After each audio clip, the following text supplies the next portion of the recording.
Assalamualaikum warahmatullahi wabarakatuh.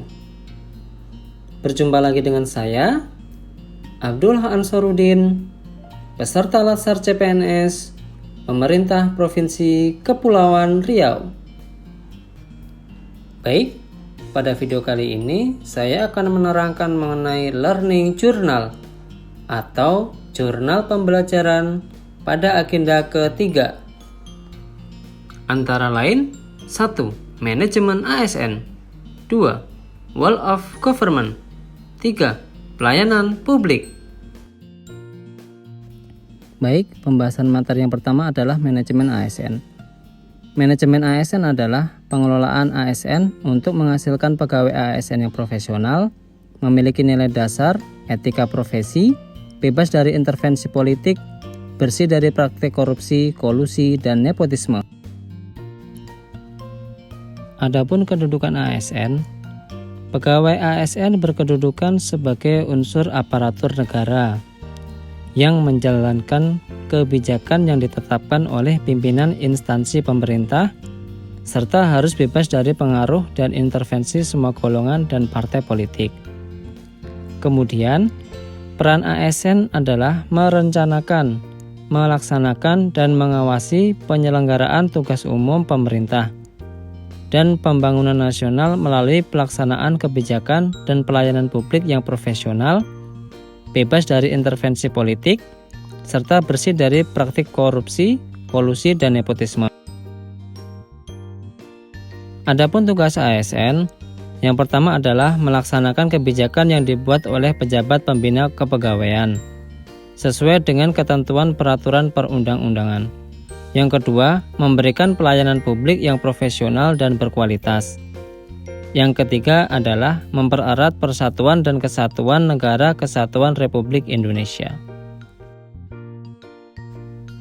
Kemudian, ASN memiliki kode etik yang berfungsi antara lain adalah yang pertama, sebagai pedoman, panduan birokrasi publik atau aparatur sipil negara dalam menjalankan tugas dan kewenangan agar tindakannya dinilai baik.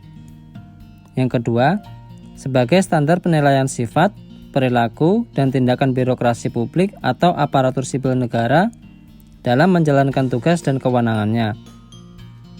Dan yang ketiga adalah etika birokrasi penting sebagai panduan norma bagi aparat birokrasi dalam menjalankan tugas pelayanan pada masyarakat dan menempatkan kepentingan publik di atas kepentingan pribadi, kelompok, dan organisasinya. Apa itu sistem merit dan apa urgensi penerapannya dalam manajemen ASN? Adapun bagi organisasi, untuk mendukung keberadaan prinsip akuntabilitas yang saat ini menjadi tuntutan dalam sektor publik. Kemudian bagi ASN sendiri, untuk menjamin keadilan dan juga menyediakan ruang keterbukaan dalam menjalankan karir sebagai seorang pegawai. Kemudian, prinsip sistem merit antara lain, yang pertama, keadilan dan kewajaran, yang kedua, objektif, dan yang ketiga adalah berbasis kinerja. Sedangkan, komponen pelaksanaan sistem merit antara lain, yang pertama, penyusunan dan penetapan kebutuhan. Yang kedua, penilaian kinerja. Dan yang ketiga, pengembangan kompetensi, promosi, mutasi, dan penghargaan. Kemudian, lanjut materi yang kedua adalah Wall of Government. Wall of Government adalah sebuah pendekatan yang mengintegrasikan upaya kolaboratif dari instansi pemerintah untuk menjadi kesatuan menuju tujuan bersama. Juga dikenal sebagai kolaborasi, kerjasama antar instansi, aktor pelayanan dalam menyelesaikan suatu masalah pelayanan. Adapun tujuan dari Wall of Government adalah, pada dasarnya adalah sebuah pendekatan fungsi dalam ruang lingkup koordinasi yang lebih luas, guna mencapai tujuan bersama dalam pembangunan kebijakan, manajemen program, dan pelayanan publik.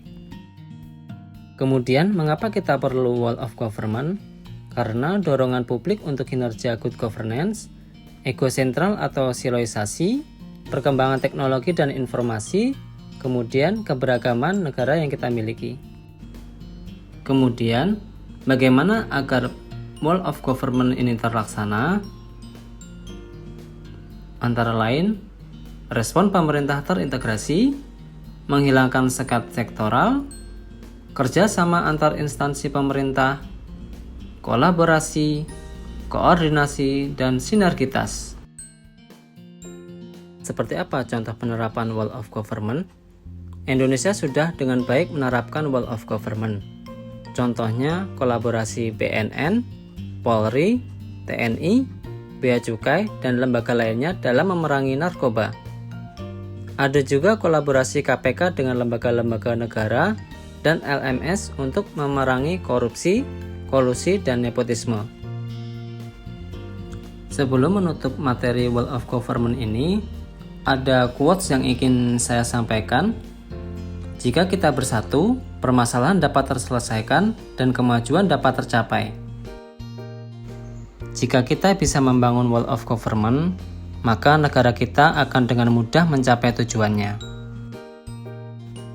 Baik, materi yang berikutnya kita akan membahas mengenai pelayanan publik. Topik yang akan kita bahas adalah apa itu pelayanan publik, tujuannya untuk apa, dan kategori pelayanan publik itu apa saja. Simak video berikut. Pelayanan publik adalah kegiatan atau rangkaian kegiatan dalam rangka pemenuhan kebutuhan pelayanan sesuai dengan peraturan perundang-undangan bagi setiap warga negara dan penduduk atas barang, jasa, dan atau pelayanan administratif yang disediakan oleh penyelenggara pelayanan publik. Tujuan dari pelayanan publik adalah pelayanan publik pada hakikatnya pemberian pelayanan prima kepada masyarakat yang merupakan kewajiban aparatur negara sebagai abdi masyarakat. Kategori pelayanan publik antara lain pelayanan administratif, pelayanan barang, pelayanan jasa, dan pelayanan regulatif.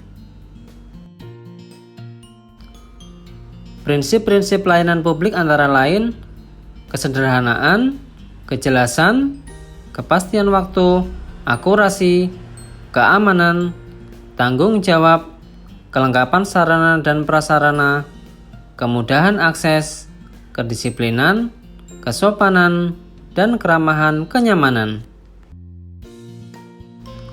Kualitas pelayanan publik dapat diukur berdasarkan prosedur pelayanan, waktu penyelesaian, biaya pelayanan, produk pelayanan, sarana dan prasarana, serta kompetensi petugas pemberi pelayanan.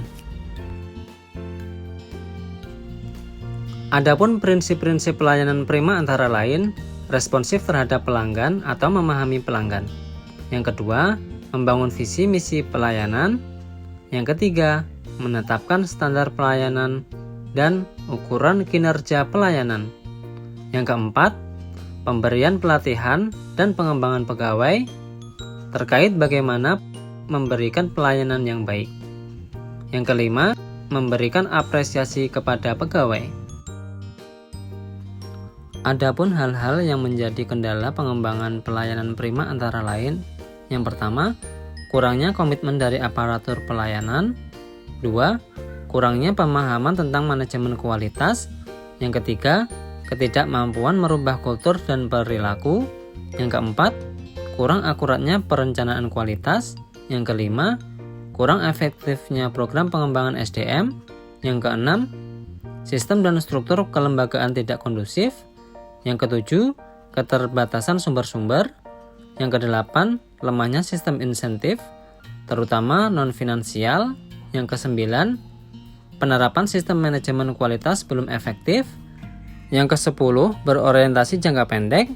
Yang ke-11, sistem informasi kinerja pelayanan belum dikembangkan. Yang ke-12, lemahnya integritas aparatur.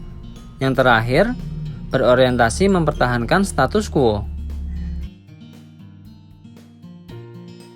Apa saja langkah strategis untuk peningkatan pelayanan publik? Yaitu antara lain, yang pertama, membangun kesadaran melayani bagi aparatur. Yang kedua, membangun kesadaran masyarakat sebagai konsumen dengan membuka kesempatan yang seluas-luasnya kepada masyarakat, baik langsung maupun melalui media massa, untuk menyampaikan saran dan ataupun pengaduan mengenai pelayanan masyarakat. Yang ketiga, memberikan reward and punishment yang seimbang. Yang keempat, mengadakan kompetisi pelayanan untuk instansi yang memberikan pelayanan sejenis. Sebagai aparatur sipil negara, mari kita jalankan kebijakan pimpinan serta meningkatkan kerjasama agar pelayanan publik semakin berkualitas dan memuaskan masyarakat. Sekian dari saya, terima kasih telah menonton video ini. Wassalamualaikum warahmatullahi wabarakatuh.